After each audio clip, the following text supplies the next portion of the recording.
Good morning, everyone, and welcome to online study system of CR International School. How are you, dear student? I hope you are fine. And आपको जो आपका chapter था उसका जो outlines थी वो आपको समझ में आ गई होंगे कि हम लोग क्या इस चैप्टर में डिस्कस करने वाले हैं। कल हमने सिर्फ नेशन स्टेट्स के बारे में कुछ आइडियाज़ पढ़े थे। तो टिल 19th सेंचुरी हमारे पास जो आइडियाज़ थे they have emerged into the India also. इससे पहले हमने यूरोपियन कंट्रीज़ के बारे में पढ़ा था, तो वहाँ से ये नेशन आइडियाज़ चलकर कहाँ तक पहुंचे, आपके पूरी यूरोपियन कंट्री में फैला। पूरी यूरोपियन कंट्री से फिर हमारे पास एशिया में जहाँ पे एंटी इम्पीरियल, जो मैंने आपको बताया था कि लोगों ने जो स्ट्रगल किया, क्या चीज़ हमारे पास कॉमन थी, वो हमारे पास एंटी इम्पीरियलिज्म की जो सेंटिमेंट्स थे वो लोगों के अंदर बहुत ही कॉमन था, जो यहाँ पे आपका स्प्रेड हुआ था। अभी आज हम क्या डिस्कस करेंगे, आज जो हम डिस्कस करने वाले हैं वो आपका फर्स्ट जो पॉइंट है उसी पे हम लोग डिस्कस करेंगे। That is the first world war and nationalism. कि जब फर्स्ट वर्ल्ड वार हुआ था उसकी वजह से क्या प्रॉब्लम्स हमारे सामने आई, क्या किस तरह की चीज़ें हमारे बदलाव आया इंडिया के अंदर फर्स्ट वर्ल्ड वार की वजह से, क्या चेंजेस आए इंडिया के अंदर, तो वो हम इस डिस्कस करने वाले हैं आज के वीडियो के अंदर। So let us start with the जो फर्स्ट वर्ल्ड वार जो हमारे पास हुआ था। अब फर्स्ट वर्ल्ड वार ये होता है हमारे पास how the first world war force the feeling of the nationalism in India. आज का जो मेजर क्वेश्चन हमारे पास बनेगा वो यही बनेगा, इंडिया के अंदर नेशनलिज्म को आगे बढ़ाने के लिए फर्स्ट वर्ल्ड वार किस प्रकार से रिस्पॉन्सिबल है। और हम क्वेश्चन ऐसे भी आ सकता है, what were the impact of the first world war on India. India पे क्या असर पड़ा, तो क्या इकोनॉमिकली चेंज आए, क्या पॉलिटिकल चेंज आए इंडिया के अंदर आफ्टर द फर्स्ट वर्ल्ड वार।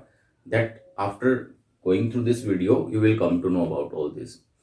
पूरा वीडियो देखने के बाद आपको ये बात बहुत अच्छे से क्लियर हो जाएगी कि किस तरह से पॉलिटिकल चेंजेस आए थे इंडिया के अंदर और किस तरह से इकोनॉमिकली चेंज जो आए थे इंडिया के अंदर फर्स्ट वर्ल्ड वार के बाद। So you will be knowing after completing this particular session. See देखिए, the first world war that held in India. First world war जो हुआ था ये हमारा इंडिया में तो हुआ नहीं था डेफिनेटली। ये वर्ल्ड वार जो हुआ था यूरोपियन कंट्रीज के बीच में हुआ था। आपको अगर अच्छे से याद हो तो हम इससे पहले बहुत बार डिस्कस कर चुके हैं। First world war that held इन 1914। कब हुआ था ये हमारे पास, 1914 से 1918 के बीच में हुआ था। फिर से आपकी डेट्स हमारे सामने आ रही हैं, बट डोंट वरी, इसमें इतना कंफ्यूज होने वाली बात नहीं है। कुछ फिगर्स एंड फैक्ट्स आपको लर्न करने होते हैं, लेकिन आपको ना एक चीज का आउटलाइन अगर आपको पता लग गया, एक समरी अगर आपको पता लग जाती है, तो फिर उसको याद करना बहुत ईजी होता है। ठीक है, हिस्ट्री काफी इंटरेस्टिंग चैप्टर होता है। We need to create our interest. अगर देखिए कैसे इंटरेस्टिंग होता है, क्योंकि देखिए सिंपल सी बात है, you like to hear stories. आपको कहानियां सुनना कितना पसंद है, आपको अगर कोई कहानी सुनाता है तो यू लाइक इट। तो उसी तरह से what we are going to talk about, it's a kind of story, the story of the first world war. ये हमारे पास एक कहानी है किसके बारे में, वर्ल्ड वार के बारे में। पूरा देश आपस में किस तरह से एक दूसरे से लड़ा था, तो वो हमारे पास है। अब ये जो लड़ाई हुई थी हमारे पास किसके बीच में हुई थी, ठीक है। कारण हम नहीं पढ़ेंगे इसमें अभी कि फर्स्ट वर्ल्ड वार के क्या कारण थे, वो कारण हम पिछले चैप्टर्स के अंदर डिस्कस कर चुके हैं कि किस वजह से फर्स्ट वर्ल्ड वार हुआ। तो बाल्कन का रीजन आपने जाना था, तो वही मेन कारण हमारा बनता है। और इंपीरियलिज्म दूसरा बड़ा कारण बनता है कि जो कंट्री थे वो अपने बाउंड्रीज को एक्सपेंड करना चाहते थे, इससे आपस में क्या हो गया, राइवलरी होगी, दोनों के बीच में दुश्मनी होगी। ट्रेड की वजह से अपना बिजनेस बढ़ाना चाहते थे, ट्रेड करना चाहते थे, कॉलोनीज को एक्वायर करना चाहते थे। तो ये बड़ी समस्याएं थी जिनकी वजह से कुछ रीजन थे ये जिनकी वजह से फर्स्ट वर्ल्ड वार हुआ था हमारे पास। First world war that took place in 14। ये जो हमारी कहानी शुरू होती है 1914 से शुरू हो जाती है। स्टोरी के अंदर क्या है आपके, अब कहानी है जिसमें कैरेक्टर्स आएंगे, तो कैरेक्टर्स में हमारे पास दो मेजर कैरेक्टर्स थे, दैट इज अलाइड पावर, जिसमें हमारे पास ग्रेट ब्रिटेन, फ्रांस, रशिया और यूनाइटेड स्टेट ये मेजर कंट्री थे। इसके अलावा जैसे बाल्कन रीजन में हमने जाता, इटली हमारे पास है, रोमानिया है, जापान है। इन्होंने भी फर्स्ट वर्ल्ड वार में जो अलाइड पावर है उनकी हेल्प की थी। दूसरा जो था वो था सेंट्रल पावर। अब सेंट्रल पावर में कौन थे हमारे पास, जर्मनी था, ऑस्ट्रिया, हंगरी और ऑटोमन एम्पायर। ऑटोमन एम्पायर में भी आपने जाना था कि Balkan region was under the Ottoman empire, तो उसमें बुल्गारिया वगैरह के जो रीजन थे वो इसमें शामिल थे। आपको मेजर क्या याद रखना है, the first world war held between allied power और सेंट्रल पावर। अलाइड पावर में ग्रेट ब्रिटेन, फ्रांस, रशिया और यूनाइटेड स्टेट को आपको याद रखना है। सेंट्रल पावर के अंदर जर्मनी, ऑस्ट्रिया, हंगरी और इनको आपको याद रखना है। तो इनके बीच में ये लड़ाई लड़ी गई थी। और इसका इम्पैक्ट देखो, ये लड़ाई लड़ी तो गई कहां पर है, यूरोपियन कंट्रीज के बीच में लड़ी गई, लेकिन इंडिया पे इसका कैसा असर हुआ, दिस क्वेश्चन एक हमारे सामने क्वेश्चन आ जाता है कि लड़ाई लड़ तो रहे हम लोग यूरोपियन कंट्रीज के अंदर और उसका इम्पैक्ट हम लोग पढ़ रहे हैं इंडिया के अंदर, तो ये कैसे हुआ। तो इसके लिए आपको जो मैंने आपको बताया था कि जहां जहां ब्रिटेन ने अपनी ये जो लड़ाई लड़ी गई थी, ये ब्रिटेन ने अकेले सिर्फ अपनी कंट्री में ही नहीं लड़ी थी, बल्कि ये जो जहां जहां पर इसने अपनी कॉलोनीज बना रखी थी उन कॉलोनीज की भी इन्होंने क्या ली थी, मदद ली थी। तो India was also the colony of the British. अब इंडिया क्या था, ब्रिटिशर्स की कॉलोनी था, we were the slave of the Britishers, और ब्रिटिशर्स हमारे यहाँ पर बहुत सारे रिसोर्सेज को यूज कर रहे थे। अब लड़ाई जब लड़ेंगे तो ऑब्वियसली बात है, वार के अंदर बहुत सारी चीजों की डिमांड आएगी, तो डिमांड को क्या किया गया, फुलफिल करने के लिए कॉलोनीज की तरफ ब्रिटिश गवर्नमेंट ने अपना रुख किया। तो उन्होंने क्या किया in India, it developed a new economic and political situation in India. First world war जब हुआ तो बहुत सारी चीजों की डिमांड आई, डिमांड आने से क्या हुआ, इंडिया में कुछ बदलाव आए।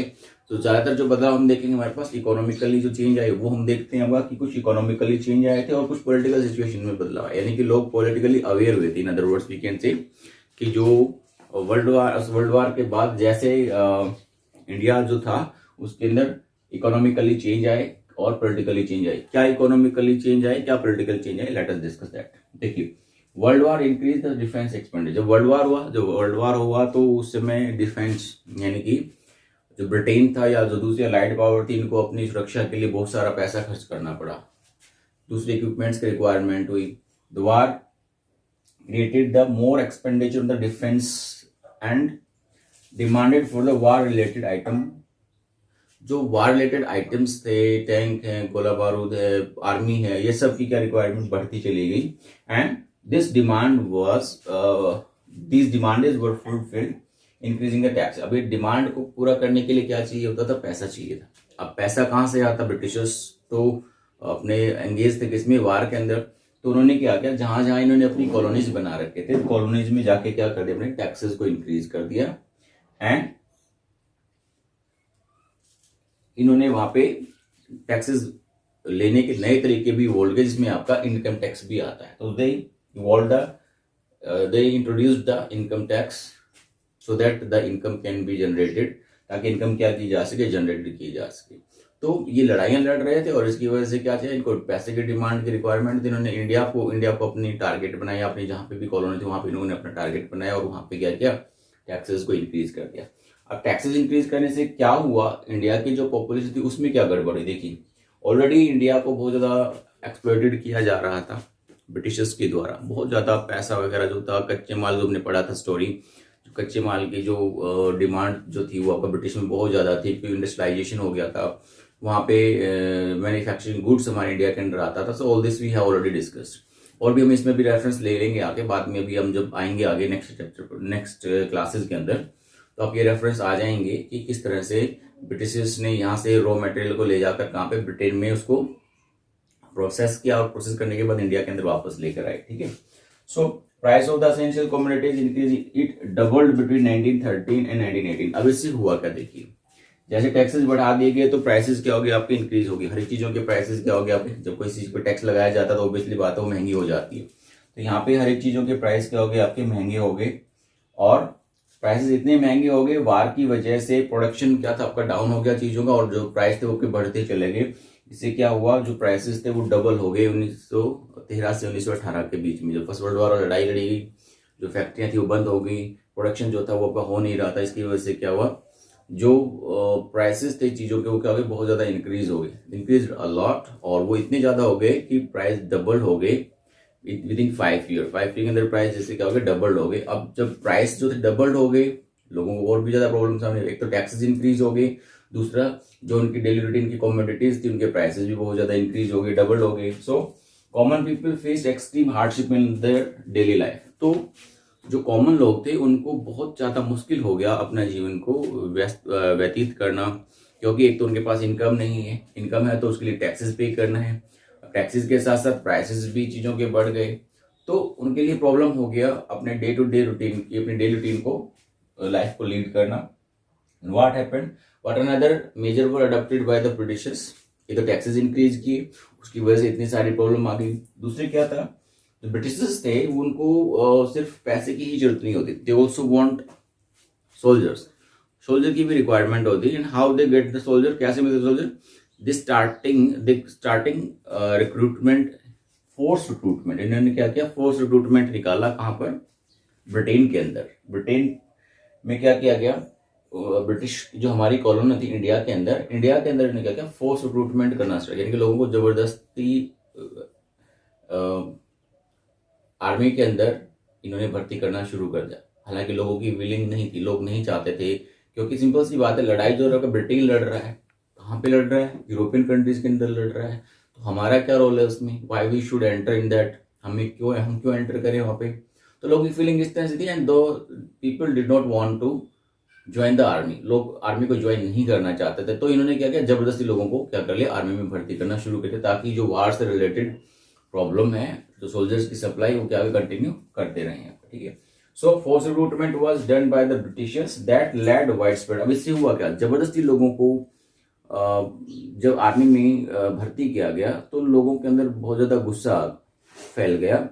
तो wide spread anger among the common people, लोग बहुत ज्यादा नाराज हो गए इससे कि ब्रिटिशर्स लड़ाई लड़ रहे हैं, हमें रिक्रूटमेंट किया जा रहा है, हम लोग ज्वाइन नहीं करना चाहते, हमें जबरदस्ती ज्वाइन करवाया जा रहा है। So this kind of things came to know, came in front of, तो पीपल उससे बहुत ज्यादा नाराज हो गए कि ये क्या जबरदस्ती हमें इसमें इन्वॉल्व किया जा रहा है। सो इसके साथ साथ और नेक्स्ट क्या प्रॉब्लम आई इस पर्टिकुलर पीरियड के टाइम के दौरान, crop failure created a situation more critical. अब इससे क्या हुआ, इस टाइम के अंदर जो फसलें थी वो खराब हो गई, फेमाइन की वजह से, दूसरी प्रॉब्लम्स की वजह से जो फसलें थी वो सारी खराब हो गई। एक तो प्राइसेस ऑलरेडी इंक्रीज हो गए हैं चीज़ों के, ऊपर से फसल भी खराब हो गई, तो जो प्राइसेस थे और भी ज़्यादा बढ़ गए, सिचुएशन बहुत ही ज़्यादा और खराब हो गई। इसके साथ साथ what had happened, food shortage was failed. अब जो हमारी फसल खराब हो गई थी, उससे क्या, फूड शॉर्टेज हो गई, खाने के लिए अनाज नहीं बचा। इसके साथ साथ फूड शॉर्टेज के साथ साथ क्या हुआ, डिजीज भी हमारे यहाँ पे स्प्रेड हो गई। जैसे उस समय जो हमारे पास डिजीज फैली, दैट इज इन्फ्लुएंजा एपिडेमिक, जिससे बहुत ज्यादा लोगों की डेथ हुई थी, एंड 1918 के आसपास की बात है। एंड फेमाइन कॉज्ड द, और इसके साथ अकाल पड़ गया। अब इसकी वजह से क्या हुआ, लगभग इंडिया के अंदर 12 से 13 मिलियन पीपल क्या हो गया, आपकी डेथ हो गई। इनकी डेथ हो गई भूखमरी की वजह से, बीमारी की वजह से, वार की वजह से, तो बहुत ज्यादा लोगों की डेथ हो गई। तो ये सिचुएशन हमारे पास हुई थी फर्स्ट वर्ल्ड वार की वजह से। तो इसमें हमारे पास मेन क्या चीज हमें ध्यान रखनी है, फर्स्ट वर्ल्ड वार जो लड़ा गया था वो डिफरेंट कंट्रीज के बीच में लड़ा गया था, तो उसका इंडिया पे क्या इंपैक्ट हुआ, economical and the political situation change हो गई। पॉलिटिकल सिचुएशन के बारे में हम लोग डिस्कस करेंगे। एंड इकोनॉमिकली बहुत सारी प्रॉब्लम्स आई। इकोनॉमिकली में क्या हुआ, लोगों के ऊपर टैक्सेस बढ़ा दिए गए, फूड प्राइसेस बहुत ज्यादा इंक्रीज हो गई, फेलियर हो गया, क्रॉप फेलियर हो गया, लोगों का जीना मुश्किल हो गया, फोर्स लेबर किया गया, वार एक्सपेंडिचर जो ब्रिटिश कर रहा था वो किस पे इम्पोज कर दी गई, जो उनकी कॉलोनीज उन पे इम्पोज कर दी गई, उन्होंने इनकम टैक्स इंट्रोड्यूस कर दिया। सो ये बहुत सारी चीजों की यहाँ पे क्या हुई, बदलाव हुई। ये सिर्फ ब्रिटिश लोगों ने अपने बेनिफिट के लिए किया था, इसमें the benefit was not of the people of India. तो इससे लोगों के अंदर बहुत ज्यादा नाराजगी ब्रिटिश जो गवर्नमेंट के खिलाफ बढ़ती चली गई। और इसके साथ साथ क्या हुआ, few new leaders emerged in this time हम बात करेंगे, यानी कि अभी हम जो बात करेंगे, मेजर जो लीडर हमारे पास हैं, बहुत सारे दूसरे लीडर्स हैं जो यहाँ पे अमर्ज हुए थे, लेकिन हमारे यहाँ जो बुक में आपका जो मेन रोल दिया हुआ है वो महात्मा गांधी के बारे में दिया है। So in next video what we are going to discuss Mahatma Gandhi and his ideas of the Satyagraha. Mahatma Gandhi का इंडिया में वापस आते हैं और अपना एक नया आइडिया लेकर आते हैं जिसको सत्याग्रह के नाम से जाना जाता है। तो what it was we are going to talk about in the next video. That's all for the day. See you next time. If you have any query, please make sure you can make contact to me through your WhatsApp, mobile number, और आपका जो Google Classroom है वहाँ पे आप comment भी कर सकते हैं। That's all for the day. See you next time.